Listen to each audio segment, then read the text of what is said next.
Tapos sa Paway daw, sa bahay ni sa bahay ni PBBM. Wala man pong bahay sa Paway. Sa Lawag City, ang bahay ng ating Pangulo. Yung sa Paway kasi po, na bahay doon, ginawa na yun na tourist, destination, tourist attraction. Ang bahay ng ating Pangulo sa Lawag.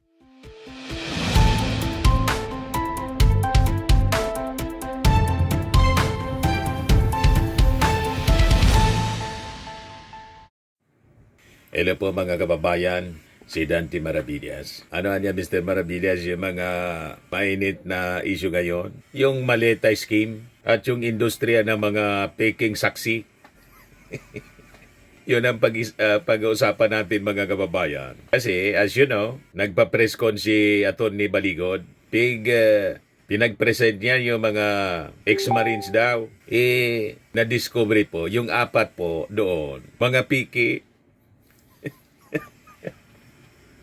Yung iba, mga ex-marines daw yon. Pero yung 4, na-verify na, mga piki pala. At ngayon, may announcement si Amy Marcos. Magpapaimbestiga daw sila. Magpaimbestiga kayo. Tingnan natin, pag na-cross-examine yan ng mga matitinong senador, siyempre, pati si Ping Lacson magtatanong. At si Senate President Tito Sen. Malamang, mahubaran agad-agad yung kanilang kasinungalingan. At ang sunod na tagpo niyan sa taguan na. Tulad ni Gutesa, mga kababayan, hindi na nagpakita. Diba? Ito yung balita ng ABS-CBN. Ngayon pa lang, 18 minutes ago, Senator Amy Marcos has filed a resolution seeking a Senate inquiry into the alleged money deliveries to various personalities including ICC by the group of Saldico. Yan. Yan yung statement ni Amy Marcos. Pakinggan natin. Kevin, I have no notion if you in fact have seen or heard about it. It's a resolution directing the appropriate Senate committee to conduct an inquiry at the earliest possible opportunity into the alleged money delivery scheme involving 18 former military personnel employed by Congressman Saldico and the reported cooperation of certain government officials with the International Criminal Court.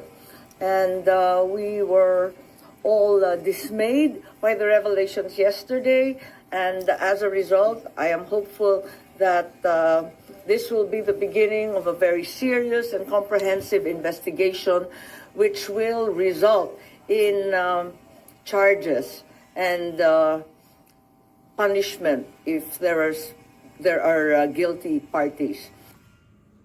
Ituloy ninyo yung Senate investigation. Maganda yan. At malamang sa malamang, ang makaso for perjury,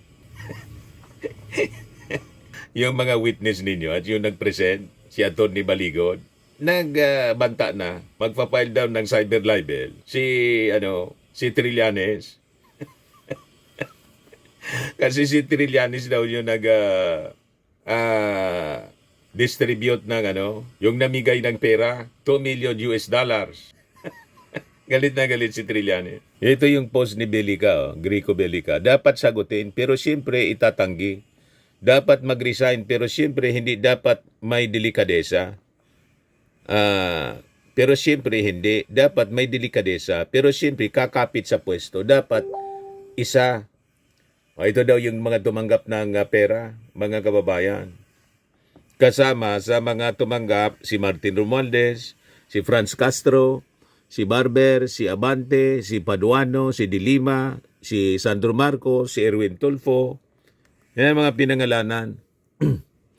Si Dan Fernandez, si Luistro, si Adjong, si Ortega, si Garin, si Kimbo, si Dalipe, si Conggon, si Joel Chua, si Suarez, si Brosas Arlene, si Manuel Raul, Gonzales Dong. Yan ang mga tumanggap ayon sa joint affidavit ng 18th ex-Marines na na-assign noon kay Saldico. Kaya sabi dito ni Juan Sandugo, paano hindi mo masasabing poros kalukuhan yung mga sinasabi ng Marines 2023 lang lumaya si De Lima at 2025 lang din naging congresswoman. So paano siya dinalhan ng mali-malitang pera? Tapos nag-deliver daw sa ating Pangulong Marcos sa address na 41 Forbes sa may Malacanang. Sabi ni Leslie Bocobo, if you're going to write a script for the Marines, at least naman, get the address right. First of all, no such address as 41 Forbes exists. Hindi tanga ang Marines. Sanay yan sa accurate locations. As they were trained for that. Tanga ang gumawa ng script, correction, ubod ng tanga. Reaction ni Melchor Vergara, the aged scriptwriter defensor does not know that Forbes is the name of luxury subdivision, not a street name. Tapos sa Paway daw, sa bahay ni PBBM. Wala man pong bahay sa Paway. Sa Lawag City, ang bahay ng ating Pangulo. Yung sa Paway kasi po, na bahay doon, ginawa na yun na tourist destination, tourist attraction. Ang bahay ng ating Pangulo sa Lawag. Kaya sabi ni Brother Benji Contreras, isang Marcos supporter, ayon kay Baligod, nag-deliver daw ng mali-malitang pera sa bahay ni PBBM sa Paway. Ang bahay ni PBBM ay nasa Lawag City, hindi sa Paway. Kaya nga, si Kong Sandro ng 1st District ng Ilocos Norte, ang Paway ay nasa 2nd District at si Representative Barba, ang congressman, sablay. Pero magpapaimbestiga daw si Amy Marcos. Siyempre, kalyado nila mga kababayan itong nag-expose. So, instrumento na si Amy Marcos hoping na mapapatunayan yung mga alleged deliveries. Malamang, lalo silang mapahiya sa investigasyon nito. At doon na tayo na pupunta itong mga Marines, wag magtago na. Itong mga ex-Marines, mga kababayan na nagpa-presscon, dapat yung NBI sumama sa investigasyon dito, mga kababayan. Sabay presscon ni Amy Marcos. At nananawagan rin ako sa ating magigiting na kasapi ng Philippine Marines na kung may paratang, ilatag ninyo ng malinaw. Kung may ebidensya, ilabas ninyo ng buong tapang. Kumbaga sa maleta, mananatiling sikreto ang laman niyan kung hindi ilalatag sa lamesa at bubuksan. Dito natin buksan sa Senado at suriin ang maleta ng katotohanan. Hindi maaring trial by publicity ang mangyari. Hindi maaring ang institusyon ng Senado at pati na rin ang Kongreso at ang dangal ng bawat halal ng bayan, Senado man o Kongresista, ay mayurakan ng walang kalaban-laban. Batid ko na nagpahayag kayo na nais ninyong tayuan ang mga pahayag ninyo under oath. Yan din ang aking inaasahan at susubaybayan. Tama ang hakbang na yan upang maging opisyal ang lahat. Pinoprotektahan ko ang Senado hindi dahil sa mga personalidad, hindi dahil kaibigan ko sila, kundi dahil ito ang tinig at tanggulan ng ating bansa. Kaya kung ang mismong tanggulan ang inaakusahan, marapat din na dito magharap-harapan na. Sa ilalim ng panunumpa, sa ilalim ng batas, sa harap ng taong bayan. Huwag tayong masiyahan sa likod lamang ng isang press conference. Kung kayo'y tunay na naglilingkod sa katotohanan, magharapan tayo dito sa Senado. Ang Senado ay hindi tatakbo o tatalikod, lalo na kung may nadawit na hindi dapat. Sa aking mga kasama na senador, ito rin ang pagkakataon para linisin ang inyong pangalan at itindig ang dangal ng institusyon. Maraming salamat po. Andito naman po yung affidavit siguro nakita naman ninyo yung joint affidavit na mahaba na ginawa ng ating mga Marines kahapon. Ang balita ito ang karugtong ni Sergeant Gutesa at may susunod pang 12, isang dosena pang Marines na lalabas. Meron ring sasabihin. Tungkol dito, duty rin kay Congressman Saldico dati. Meron rin umiikot na iba't ibang mga link matrix, siguro nakita na rin ninyo.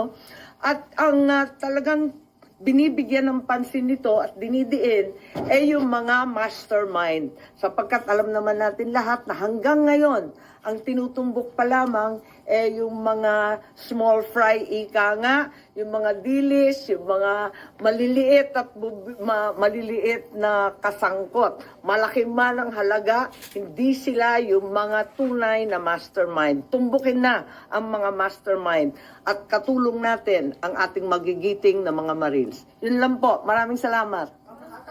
Ayan ang presko ni Jaime Marcos, magpapaimbestiga daw sila. Very good. And we urge the Congress, kasi may mga pinangalanan po na mga congressmen. Number 1 si Martin Romualdez. Nakasama si Laila de Lima. Sabi ko sa inyo. So, importante na magsagawa kayo ng investigasyon dyan para gisahin itong mga Marines sa kanilang mga pinagsasabi, sa kanilang affidavit, mag-cross-examine sila. Kasi, pati yung mga address, mga kababayan, ng delivery, mali.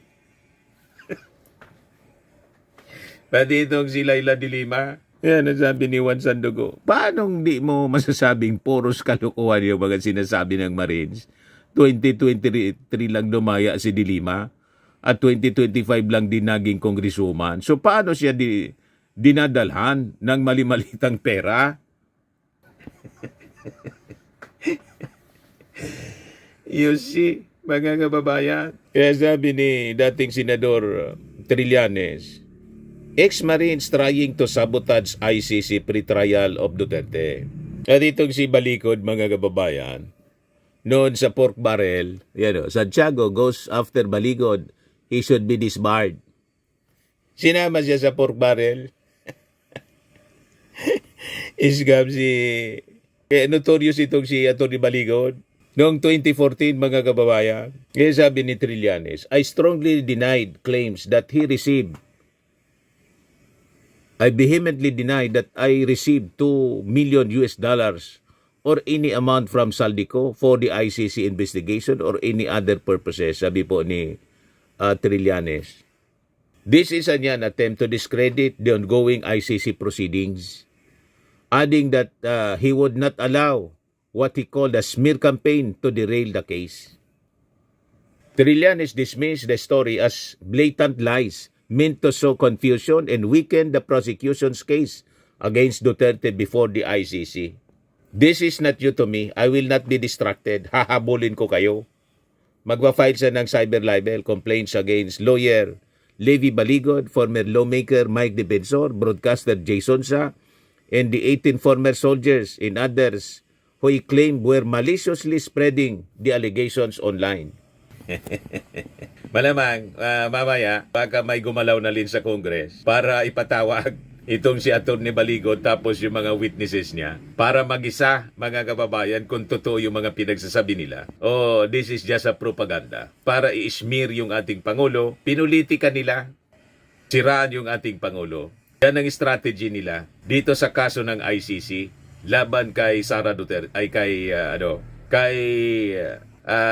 Digong. So itong pag-usapan natin, ang maleta scheme at industriya ng peking witness, mga peking saksi. Yan ang buhay nila yan, mga kababayan. So sa demokrasya, mga kababayan, ang mapanganib, pinakang mapanganib na sandata, hindi po baril, kundi yung kasinungalingan na paulit-ulit na pinapakalat para magmukhang totoo. Di ba? So ngayon may panibagong drama sila. Ito na nga yung ginawa nilang press con kahapon. Naglabas ng kwento na ang sabi, may mali-maletang pera na pinamigay amounting to 805 million pesos or bilyon pa nga na pinamigay, mga kababayan daw, kina Pangulong Bongbong at Speaker Martin Romualdez. Ganun ang kanilang script. Continuation ng Gutesa story. Si Gutesa hindi na nagpakita. Ito yung continuation, may willing na naman na magpagamit ng mga personalities. Former Marines daw. So malaking numero, malaking paratang. Ngayon, ang tanong, nasaan ang ebidensya? Ang pinapakita lang po, malita, wala mang pera. Ay nakita tayong mga pera na nakalagay sa mesa, alatadong Photoshop. May nakita ko, mga kababayan. Yan o. Alatadong Photoshop po. Alatado na Photoshop, mga kababayan. Ganon sila kadesperado. Yan, sabi dito sa report ng Brigada News FM Manila. Tingnan, pinakita ni Atty. Levy Baligod sa ginanap na press conference ngayong hapon, Pebrero 24, ang serye ng mga larawan ng umano'y mali-malitang pera na ninakaw ni dating Representative Saldico mula sa Kabanang Bayan. Screen grab from Mike Defensor, FB Live. Yan o. Alatado na Photoshop. AI generated. Mga uto-uto lang yung maniniwala sa kwento nila, mga kababayan. Pero kailangan imbestigahan talaga para makapag-craft ng batas yung Congress na masawata ang ganitong pagpapakalat ng mga fake news at paninira, mga kababayan. At yung pagpresenta ng mga faking witnesses na matapos sila na mag-execute ng affidavit, mawawala na lang sukat na parang bula. Hindi mo na matanong, paldo na. Ano pa man, nagtago ka niya pagkatapos. Anyway, paldo na. Ano ba, mga kababayan? So, ang unang butas dito, questionably yung mga saksi. Yung mga Marines, ex-Marine soldiers daw, mga kababayan. So, ayon mismo, mga kababayan, sa Philippine Navy, may mga individual na lumabas sa press conference ni Atty. Levy Baligod na hindi kailanman naging member ng Navy o Marine Corps. Ang iba naman ay dishonorably discharged. So kung ang isang tao ay hindi naman pala tunay na sundalo o kaya tinanggal na sa serbisyo dahil sa paglabag, automatic na may credibility issue. At sa korte, credibility ang pundasyon ng testimony. Yan ang report, mga kababayan, ng DCRH. Kung ang witness may butas ang pagkatao o kanyang history, paano mo ipagkakatiwala ang sinasabing 805 billion pesos na pera? Diba? So ngayon, bakit malaking numero? Halaga ang ginagamit, 805 billion. Sa tingin natin, psychological tactics po ito. Kapag malaking alaga ang numero, nagre-react agad ang emosyon ng mga tao bago gumana yung kanilang critical thinking. Grabe yan, daming perang yan. 805 billion. Talaga niyang napakagahama ni Bangag at ni Tambaluslos. Ganun lang yan, mga kababayan. Strategy siya sa propaganda po. Dapat malaking halaga, 805 billion. Yan ang tinatawag na shock value. Viral potential. Emotional trigger po siya, mga kababayan. At headline ready. Pero yung mga DDS po, pakalat sila ng mga post. Tinatanong bakit daw hindi kinover ng mainstream media. So alam na natin ang intensyon ng mga DDS. Gusto nila ipakalat sa mainstream media for viral potential. Dapat pag-usapan na anya yung issue. Yan ang purpose nila sa mainstream media para nga sa kanilang propaganda. Kasi yun ang doon po, yung Net25 man lang, tapos si Jason Sa, tapos yung mga vlogger. Yung pinakalat na nila sa social media, sabay sila tanong, bakit niya hindi kinikover ng mainstream media? Yes, sabi ni Atty. Jesus Falsi sa kanyang post, DDS, huwag niyo panoorin ang bayarang media. Abaya CBN, Krappler, bilyonaryo ni Enrique Razon, boycott them. Also DDS, bakit hindi kinocover ng media ang 18 Marines expose? Binoboycott tayo. Kita ninyo, bangga-bangga yung kanilang sinasabi. Pag makakatulong sa kanilang propaganda agenda, inaanap nila yung media para mag-cover. Pero inaakusan nila yung mainstream media na bias. Ganon ang mga ugali niyan. Pero dapat tandaan po natin, mga kababayan, sa batas, hindi sapat po yung nakakagulat. Kailangan po ng bank trail, documentary evidence, audit trail, testimonial consistency. Kaya dapat talaga imbestigahan ito ng Senado at ng Congress. Tama din si Amy Marcos, dito magkakasubukan. Pero tingin ko, masusunog mismo ang propaganda nila sa pinatawag na investigasyon ni Amy Marcos. Kasi alangan man sila lang na mga DDS senators ang magtatanong. May magtatanong din na mga matitinong senador. Hindi yan palalampasin. Gigisahin ito ng mga matitinong senador. Itong mga sinasabing witness nila. Tulad mga kababayan ni Ping Lacson, sigurado magtatanong si Ping Lacson. Tingnan na lang natin kung hindi masunog yung kanilang mga testimony na piki. Ito po mga kababayan, sa tingin natin, another destabilization tactics. Playbook ng destabilization na politics. Masyado na silang desperado. Una, para sakluluan si Digong. Wala man magagawa. Kahit pa kayo mag-expose ng mga ganito. Focus ang ICC judges sa trial ni Digong. No amount of propaganda ang tatalab sa mga ICC judges. At no amount ng propaganda laban sa ating Pangulo ang tatalab, lalo't ang mga personalities na involved, kayo,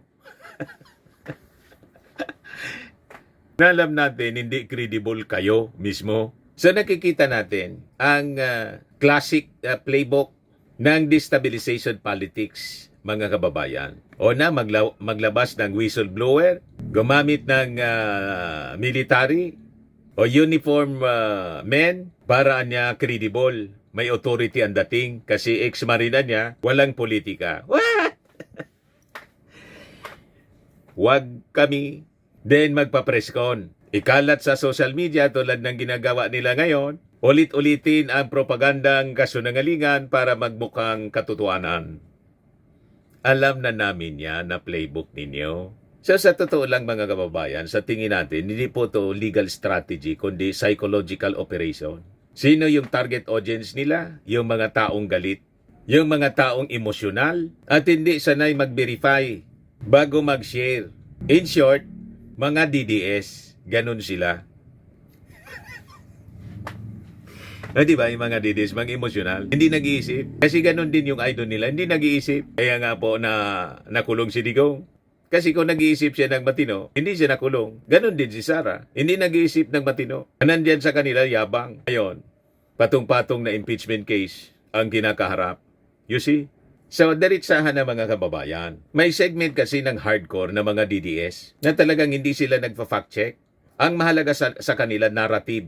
Hindi po ebidensya. At yan po ang minamanipulate nila. So, anong tinatakpan nila dito, mga kababayan, sa mali-malitang drama? So, habang may drama silang ganito, tumatakbo pa rin ang proseso sa International Criminal Court ng kasong Crimes Against Humanity laban kay Digong. May mga hakbang at pressure kaugnay ng impeachment case laban kay Sara Duterte. Aktibo ang mga pagsumite ng mga ebidensya laban sa dating administrasyon. So ngayon, coincidence ba na tuwing umiinit ang issue sa ICC at impeachment kay Sara, may bagong malaking aligasyon laban sa ating administrasyong Bongbong Marcos at kay Martin? Tingin ninyo, hindi po siya coincidence. Ito po ay diversion tactic. Nililihis nila yung ating atensyon. Kaya sinabay nila, papreskon po si Baligo. At ngayon, sabay papresko naman si Amy Marcos. Inuuto nila, mga kababayan, yung mainstream media. Tapos, yung kaya nilang utuin. Malinaw po yun. Kapag kasi may krisis ka, gumagawa ka ng malaking ingay para malihis ang atensyon. Yun ang ginagawa nila. O ngayon, si dating Senador Antonio Trillanes, napikon dito sa kanilang mga ginagawa, magpa-file daw ng cyber libel laban kay Jason Sa, kay Mike Defensor, Attorney Levy Baligod, at doon sa mga witnesses na Marines, dating Marines. Dahil sa aligasyon na tumanggap daw umano ng 2 million US dollars mula kay Saldico para suportahan daw yung ICC case. Yung pagkala po ng mga witnesses ng mga investigators dito, yun ang sinasabi nila. So tinawag niya itong blatant lie. So mapapansin natin mga kababayan, may pattern siya. May akusasyon, lahat may pera, lahat may drama. Pero pag sinuri nating mabuti, puro lang kwento, puro salita, walang dokumento. So bakit po mapaganib ang ganitong uri ng mga gawain? Kapag kasi po nasanay ang publiko sa piking saksi, scripted press con, manufactured outrage, nasasanay din ang lipunan sa idea na ang katotohanan po ay optional. Ito ang tunay na pinsala. Nasasagasaan po ang due process. Nasisira ang institusyon ng military sa paggamit ng peking identity. Nawawala ang tiwala ng tao sa sistema at ginagawang sirkos yung seryosong aligasyon sa korupsyon mga kababayan. Kapag ang politika po ay naging teleserye, ang hostisya ang unang namamatay, nagiging biktima. So ito pinag-uusapan natin, hindi lang ito tungkol kay PBBM o kay Martin Romualdez. Napilit nila kinakaladkad sa isyu ng ICC, sa isyu ng korupsyon. Pero talaga, malinaw ang target. I-weekend yung ating Pangulong Bongbong Marcos. Siraan si Martin Romualdez. Magasik ng duda sa gitna ng ating administrasyon. Pero mas malalim ito, mga kababayan. Ito ay labanan ng katotohanan versus narrative. Narrative of lies. Ebidensya versus optics. At saka due process versus mob mentality. So simplihan natin, yung kwento nilang 805 billion pesos daw. Kung may 805 billion pesos na cash movement, dapat may bangko, may records. May mga witnesses na tunay, hindi piki. Dapat may paper trail, mga kababayan. Hindi po ito na nadadaan sa press con at matching military uniform. Tulad ng ginawa nila kahapon. Sa batas kasi po, ang mga paratang na walang ebidensya, chismis yan. Kapag ito ay sinadya at saka sistematiko, ang tawag diyan propaganda, black propaganda, smear campaign. So makikita natin dito, ang pattern ay paulit-ulit. May nalalabas na revelation kuno, pagbubunyag, pero wala mang kasong maitatag. Walang conviction, tapos lilipas lang. Then, may panibagong script na naman. Nakita niyo yung kay Gutesa? Lumipas na. Ngayon may bago na naman. Continuation daw to. Pero kwentong maleta pa rin. Hindi na kayo nagsawa niya. Na-discredit na po yan ang kwentong maleta ninyo. Wala man maniwala, kayo-kayo lang. Ay, nako kayo. So ito po ang industriya ng peking saksi na perfect na yata ni Mike Defensor. Mula kay Ador Mawanay. Alam na alam ito ni Ping Lacson. Sa iyong biniktima mga kababayan na nagamit ni Marcoleta kay Gutesa, yung recent lang, na malinaw na naging sistema ni Digong. Diba? Si Digong mismo umami noon ang magplanta ng mga ebidensya at testigo. Yun ang ginawa nila kay Laila de Lima. Talagang ginagawa nila ng ebidensya, nagtatanim ng ebidensya, testigo. Inamin mismo ni Digong. Noong siya daw ay piskal pa, pinagmamalaki niya. Ito yung pattern. Ito ning sinusundan ng kanyang mga alipores.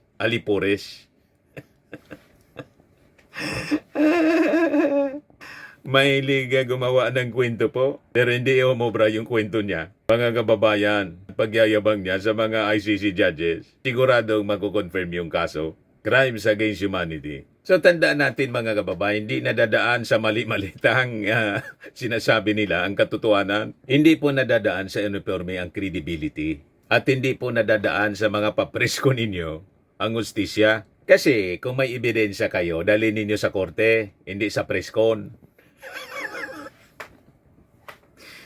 Diba? Huwag sa preskon. Kasi sa pag preskon na yan, malinaw na propaganda. Before kayo magpa-preskon, magpa-korte muna kayo.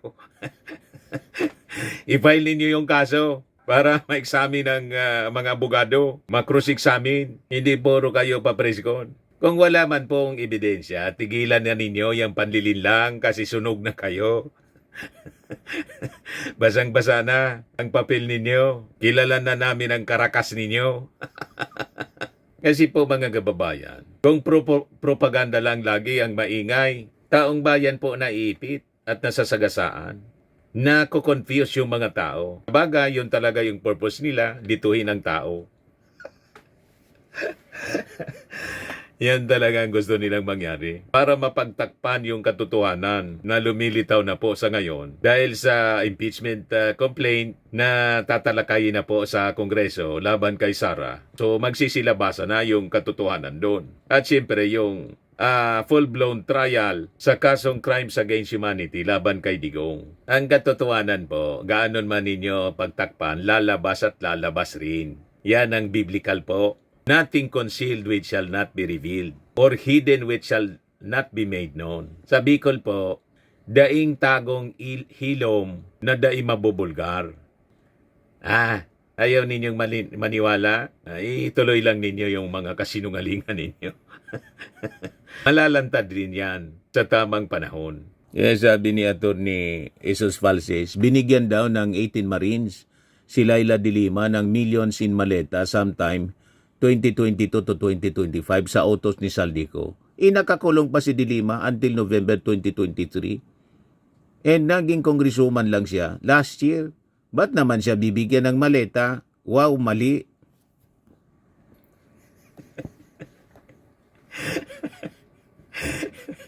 Sunog agad mga kababayan. Diyan niya Mr. Maravillas ang motibo ni Atty. Baligod. Baka may attorney's fee din siya doon.